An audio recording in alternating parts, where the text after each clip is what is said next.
Good afternoon, fellow ponders. It's Paul Holdeman with the Pond Gnome, back again. I'm going to address today the 5 commonly asked questions that we get here at the Pond Gnome. First one I'm going to address is the heat. Well, it's amazing how often we're asked, does it get too hot for koi in the Arizona desert?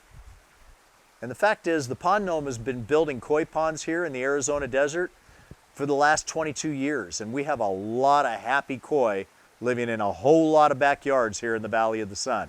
So I can tell you for sure that it definitely does not get too hot for koi in the Arizona desert. Now, if you take those koi and you put them in a shallow parabolic concrete dish full of water and they've got no shade, no cover, and minimal circulation, absolutely it's going to get too hot for them. That's not the way our ponds are built. Our ponds are full of plants and circulating water, and there's marginal plants that are shading the shoreline, and there's lilies that are shading the middle of the pond. We got caves in the walls of the pond.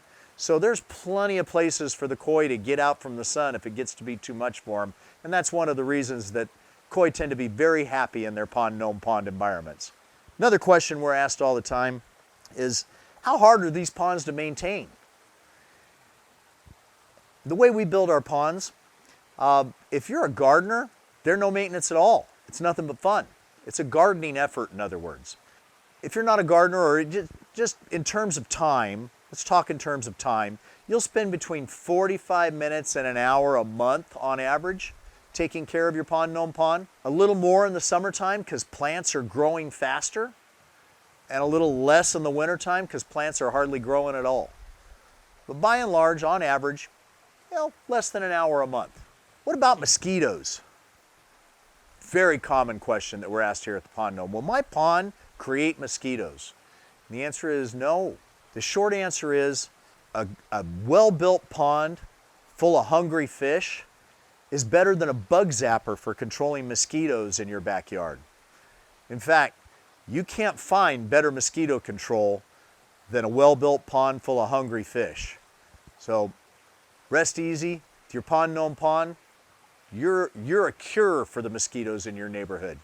What do you do about controlling string algae and algae in general? Which is a great question, because algae can be a huge problem in an Arizona desert pond.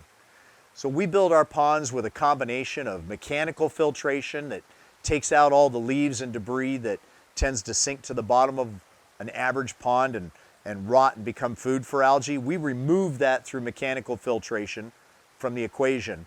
Then we circulate our water through biological filtration that converts all of the fish waste and bird waste that comes along into plant food. And then the plants that we have planted throughout our pond take that nutrient up and remove it from the environment and turn it into plant material, which is the gardening effort, is thinning your plant material. The fact of the matter is we don't have an algae problem in our Pond Gnome ponds. How much does a Pond Gnome pond cost? That is probably the number one question we're asked. And there is a wide variety of price ranges, to be sure. We start at about $7,000 for fountain features that give you the look and sound of moving water and zero maintenance. These features can run between $7,000 and maybe $15,000 or $20,000, depending on the size and scope of what you're trying to build. Then there's the goldfish ponds that we build in atriums and patio homes. These features start around $12,000. Go up to as much as $20,000, $25,000. Then there's koi ponds. Koi ponds get a little bigger because koi get bigger than goldfish. The larger koi ponds tend to start around $20,000 and go up to, we built koi ponds in the $50,000 range. And then there's recreational ponds. Recreational ponds starting points are pretty close to 100 grand, and we build them as large as $250,000. From 7,000 to $250,000, we've built them all. There's prices on our website if you want to look deeper into this equation. So you can visit us at pondgnome.com, and there's all kinds of information regarding price levels and price points. If you have more questions to run by me that I haven't addressed today, write them right down here in the comments section. We're going to gather them up and do another video like this, and we'll see what other questions we have to address in the next video. Thank you for joining us, learning a little bit more about ponds. And again, you can visit us at pondgnome.com. We look forward to talking to you again soon.